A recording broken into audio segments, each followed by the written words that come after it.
And number three is going three deep. What do I mean by that? What that means is when you see a question on a script, okay, a common question on a script looks like this. Where are you moving to? Normally, the next question on the script is, how soon would you like to be there? Well, what I'm recommending you do is you're going to insert 2 to 3 questions within each question on the script. So instead of where are you moving to and then how soon do you want to be there, it's where are you moving to? How did you happen to pick that area? Who else do you know in that area? How long have you been planning a move to that area? I'm going 2 to 3 questions deep within the questions on the script before I even go to the next question. What does that do? Number one, that causes me to stand out amongst the competition who's just all following the same scripts. Number two, I'm building a higher level rapport with the consumer because now we're actually engaging in a real conversation versus just a Q&A by following a script. So sales skills does not have to be complicated, feared, tricky, any of this stuff. It's asking great questions in a methodical order. It's actively listening to their answers, and it's going three deep. And never forget this. People make decisions. That's right, finding their why. People make decisions on who they're going to hire. Never forget this. Ready? I don't care how good you are, how smart you are, how many homes you've sold, how many awards you've won, how many pictures of cats you have in your photo on your business card. People make decisions on who they're going to hire based on how you make them feel. Well, how do you make someone feel a certain way? Based on what you say. So therefore, sales skills need to be looked at as what I say is going to make someone feel a certain way.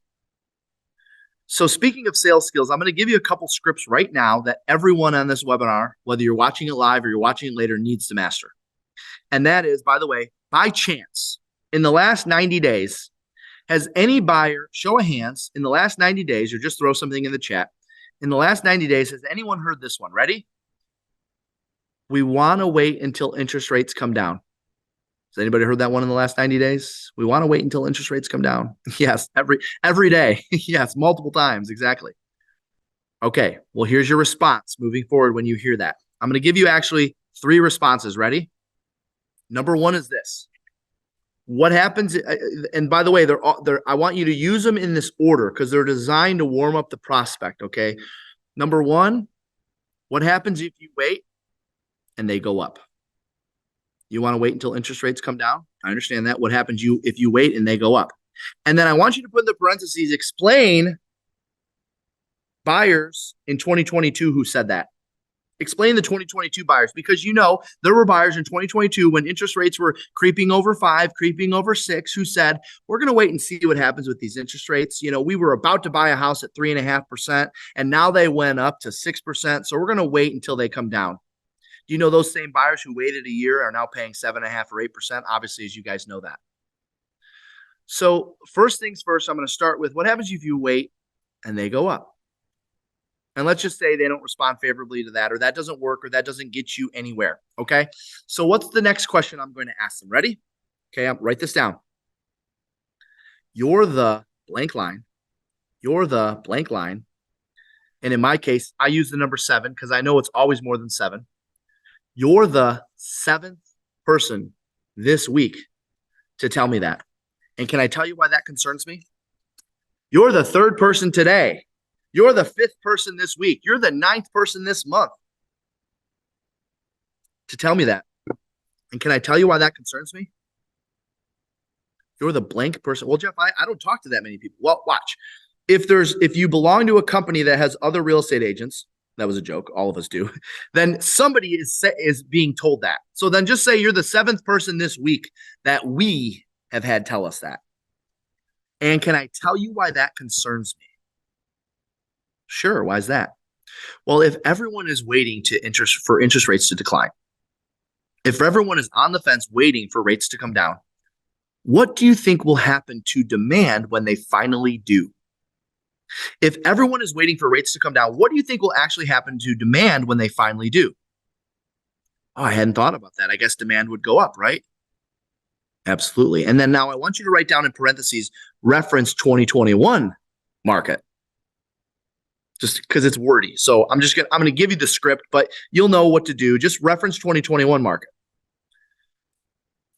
If everyone waits for rates to go down, what do you think will happen when they finally do? Demand will go up. And do you know what happened last time rates came down? Last time rates came down in 2021, when they came down to 3%, 3.5%, do you know what happened? Prices skyrocketed.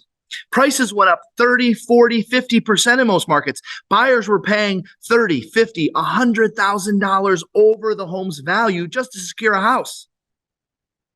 And you understand the same thing will happen when rates go down and demand goes up. So that was referencing 2021. So now let me put a close on this script for you. So here's how you close this one out. So my question is, would you rather buy now when prices are fair?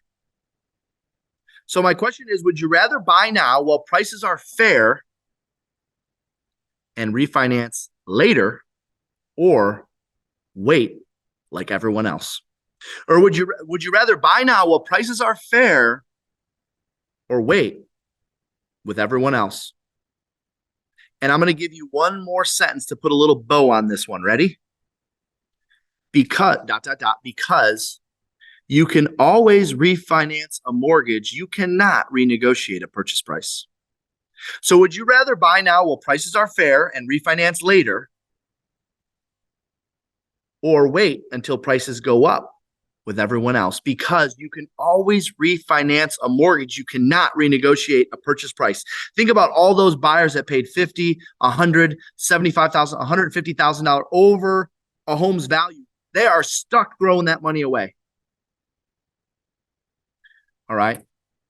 So there's some buyer objection. The other one I want to give you on is the seller objection. By chance, in the last 6 months, has anybody heard, well, we can always start it a little higher and come down later, right? Anybody ever heard that one in the last 90 days? Yeah, we all have.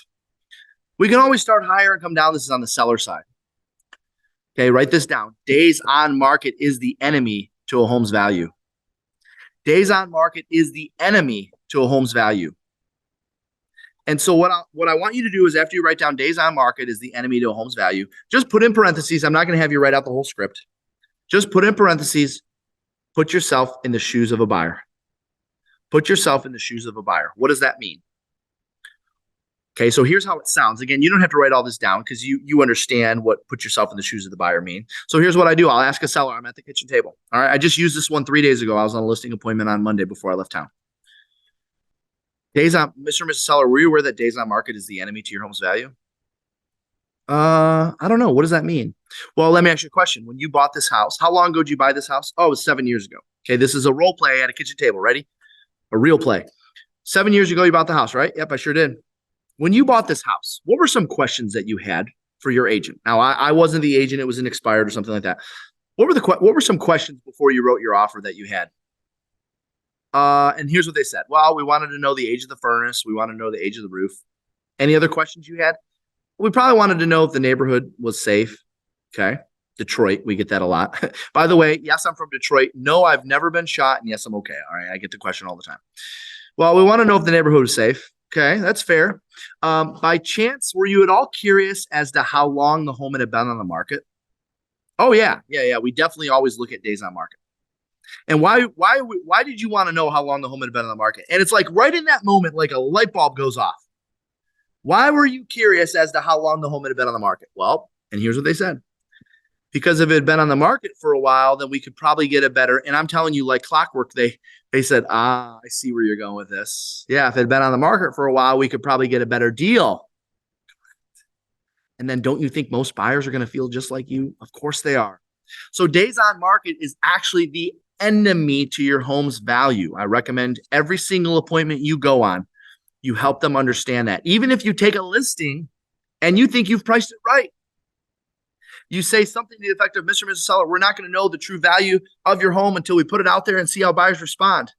Buyers are going to respond in one of a couple ways, and then you tell them how they'll respond. And oh, by the way, days on market is the enemy to your home's value. Can I explain that? If you set the stage up front, going back for a price reduction later over the phone is a cinch because they're already mentally prepared for it. All right, that's enough on sales skills. Let's get to number 3. Number 3 is presentation skills.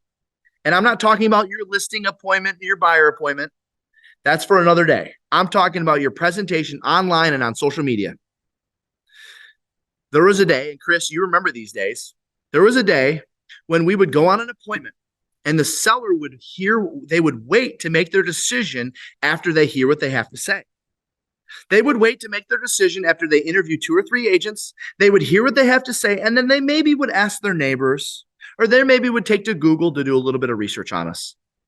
Today, do you understand when you show up for a listing appointment, when you meet a buyer for a buyer consultation, their decision is already halfway made up. It's just I call it a confirmation appointment. When I have an opportunity to go meet with a seller, I know before I even get there, they're in their mind, they're either thinking they're going to hire me or they're thinking they're not going to like me. I already know that. Why? Because today consumers are Instagramming, Facebooking, TikToking. They're doing everything they can to find you on social media. So when is the last time you did a social media audit where you actually took to Facebook, where you actually took to Google and you Googled your first name, your last name, and you added real estate to it? What comes up on page 1? What comes up on page 2? There was a day where it didn't matter. They were interviewing 4 agents and they're going to pick from one of the 4 based on what we say. Today, they're picking from one of the 4 based on what they see online first. And then what we say is just confirmation. Watch. It goes like this. I knew I was going to like that guy. I knew I was going to like her. I knew I didn't have a good feeling about him. I knew I didn't have a great feeling about her, because their mind is already halfway made up when you get there. So what does your presentation look like on social media? What are they researching? What are they seeing before you get there?